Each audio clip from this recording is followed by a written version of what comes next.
Hello, this is the Tradesight U.S. Stocks and Futures Market Preview for Wednesday, August 16th, 2017. It's a good trading day. We had a great day in futures, great day with a couple stock picks. Overall, the market was not very exciting. It was even flatter than it had been the prior session.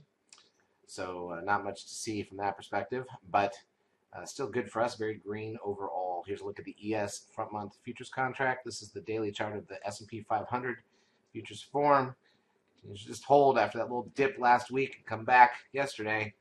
Nothing really exciting to tell you. Let's take a look at the major indices, and then we'll look at the intraday action, talk about what to expect on Wednesday. So here's the crude oil. Crude oil down close flat at 47.60. Gold down 13 bucks. That's a little bit of a blip there. The S&P cash, literally, this is how flat we were today. After a little gap up, we closed down 1.23 on the S&P. Here's the Nasdaq's 100, closed down 0.44. Oofed. SOX up 2.69. Obviously an uneventful blip there. Biotechs down 4.19. The VIX loses 0.29, but still holding at 12.04, which is an improvement from the single digits we've been seeing for a while there. Trend 0.87, that is a low reading on the trend, puts the 10-day moving average at 1.02. Nasdaq volume 1.5 billion shares, one of the lightest. It was actually 1.45 at the close. Notice that it is pretty hard to get. We got a secret 13 buy signal on the daily chart of the Nasdaq volume. Not sure what that means.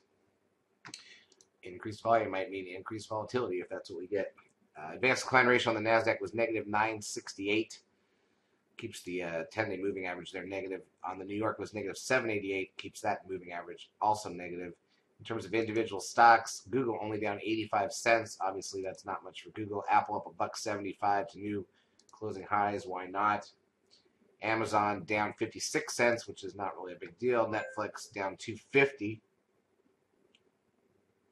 Also not a big deal, though that chart didn't look too good. Tesla down $1.47. TLT, the 20-year bond ETF, closes down 53 cents at 125.25. Goldman Sachs up 23 cents. We made some good money on Goldman Sachs, by the way.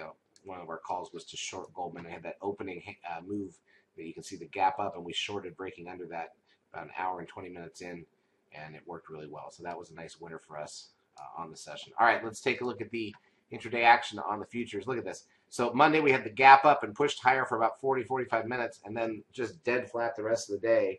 And then this little gap up. Note the 13. It's so funny. We got to 12 on the Comer on Monday, and then nothing because the rest of the day was so flat.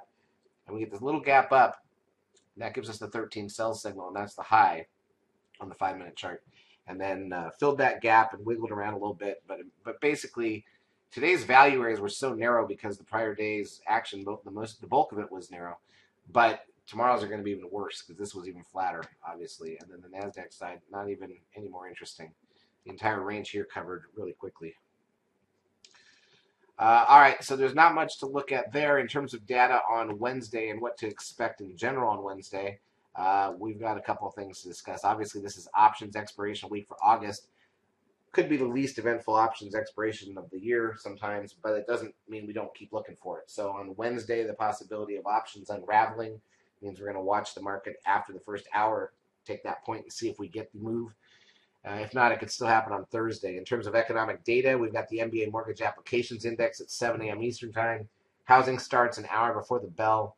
The weekly oil inventories an hour into the market, and the release of the Fed minutes from the last meeting at 2 p.m. Eastern Time.